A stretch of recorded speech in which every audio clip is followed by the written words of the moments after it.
About an hour into the protest, around 5 o'clock, a protester got into a dispute with a counter-protester and grabbed her megaphone, smacked her in the face with it, and threw it in the river.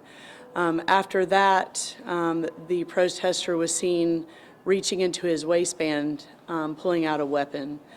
We already had a law enforcement officer that witnessed part of that, and that protester was immediately taken into custody. Right now, we have all the parties involved here. Everything is contained.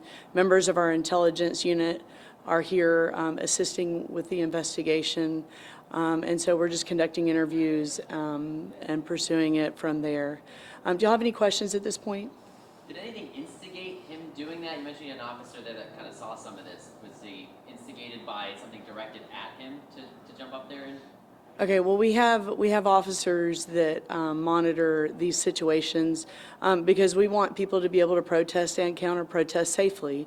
But this turned into a dispute where it was pretty heated and passionate, and so that kind of drew the attention of this officer who was able to intercept the situation before it spiraled out of control. Was the robbery then just the microphone? Was that the physical thing that was stolen in the robbery charge?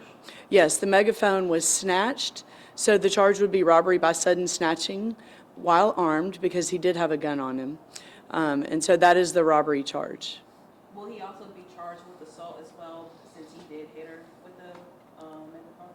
All right, so that's a good question. The assault is actually part of the robbery charge. Otherwise, it would just be a theft. So the robbery is the taking this, stealing something by using force. So that's an element of it. You mentioned he reached for the gun. Did he ever actually pull the gun out, or was the officer able to stop it before it got to that point? The officer saw him reaching, but it was displayed. So there is an improper display of firearm as well. And so after that, did the protest end? Did it keep going? Do we know? Yeah, no, we simply we handled that incident within it and then allowed everything to progress naturally the way it was. So. And on average, how many people were out there?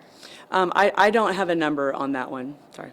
We've generally had peaceful protests, especially during this conflict, and this is maybe the first sense of violence that we've had in a while. Do you have any thoughts on having a violent issue during a protest and looking ahead here, JSO's role in keeping peace?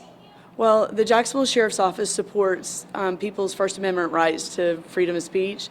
We want protesters and counter-protesters to be able to peaceably speak their mind, and that's part of the great country that we live in and the freedom that we get to have. The issue is when you can't break laws. When people become injured and property is broken, that's where the line is drawn. And so we were able to stop this incident before it spiraled out of control. Okay? Thank you. All right, y'all have a good one.